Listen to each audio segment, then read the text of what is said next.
పహల్గామ్ ఉగ్రదాడిలో రోజుకో ట్విస్ట్ తెరపైకొస్తోంది.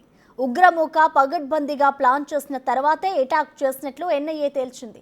దాడి ఎలా చేయాలి, ఎలా ఎస్కేప్ అవ్వాలి, ఎక్కడ తలదాచుకోవాలన్న దానిపై పక్కాగా రెక్కీ చేసినట్లు గుర్తించింది. పహల్గామ్ ఉగ్రవాదులు ఎక్కడ?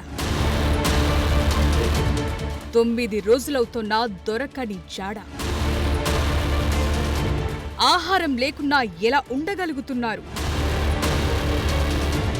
ఉగ్రమూక ముందుగా అనుకున్న టార్గెట్స్ ఏంటి?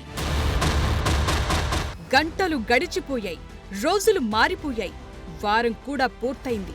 కానీ పహల్గామ్లో నరమేధం సృష్టించిన ఉగ్రమూక జాడ మాత్రం తెలియలేదు.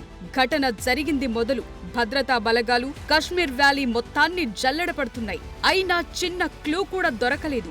ఇప్పటికే స్లీపర్ సెల్స్ ను అదుపులోకి తీసుకున్నారు, అనుమానితులను పట్టుకున్నారు, ఉగ్రమూకకు ఆశ్రయమిస్తోన్న షెల్టర్స్ కు తాళాలు వేశారు. కానీ టెర్రరిస్టులకు సంబంధించి చిన్న పురోగతి కూడా కనిపించటం లేదు.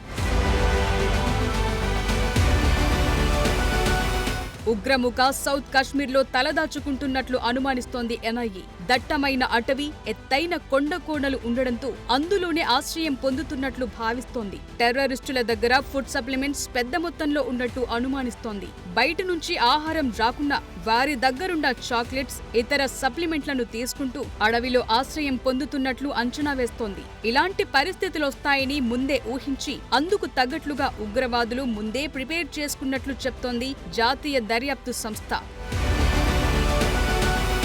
అయితే ఉగ్రమూక మొదటి టార్గెట్ బైసరన్ వ్యాలీ కాదు. అంతకు ముందు మరో 3 టూరిస్టు స్పాట్స్ లోకి రెక్కీ కూడా నిర్వహించినట్లు బలగాలు గుర్తించాయి. అరు వ్యాలీ, బేతబ్ వ్యాలీ, అమ్యూజ్మెంట్ పార్క్ లక్ష్యంగా దాడులకు ప్లాన్ చేసినట్టు నిర్ధారణకొచ్చాయి. ఏప్రిల్ 15న రెక్కీ కూడా నిర్వహించారని, అయితే ఆయా ప్రాంతాల్లో సెక్యూరిటీ ఫోర్స్ ఉండడంతో ప్లాన్ మార్చినట్టు అంచనాకొచ్చాయి. బైసరన్ వ్యాలీని ఎంచుకున్న తరువాత 2 రోజుల ముందే ఉగ్రవాదులు అక్కడికి చేరుకున్నట్లు అనుమానిస్తున్నాయి. రెక్కీ నిర్వహించడానికి ఓవర్ గ్రౌండ్ వర్కర్స్ సాయం చేసినట్లు భావిస్తున్నాయి.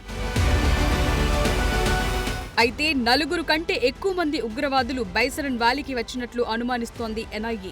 మొత్తం 4 ఆపరేషన్లో పాల్గొనగా మిగతా వారు కవర్ ఫైర్ కోసం వేచి ఉన్నట్లు భావిస్తోంది. ఒకవేళ భద్రతా బలగాలు ఎదురుదాడికి దిగితే వెంటనే అటాక్ చేయడానికి అలా ప్లాన్ చేసినట్టు అంచనాకొచ్చింది. ఈ కేసులో భాగంగా మొదట 20 మంది ఓవర్ గ్రౌండ్ వర్కర్స్ ను అరెస్టు చేశారు. వారు ఇచ్చిన సమాచారంతో 186 మంది ఓవర్ గ్రౌండ్ వర్కర్స్ ను అదుపులోకి తీసుకున్నాయి బలగాలు. మరోవైపు ఎన్ఐఏ చీఫ్ సదానంద దాటే పహల్గామ్ వెళ్లారు. బైసరన్ వ్యాలీ ఘటన దర్యాప్తుపై రివ్యూ చేశారు. ఇప్పటి వరకు 100 మందికి పైగా విచారించారు. ఇప్పటికే జమ్మూ కాశ్మీర్ పోలీసులు కేసు నమోదు చేయగా ఎన్ఐఏ కూడా కేసు రిజిస్టర్ చేసింది.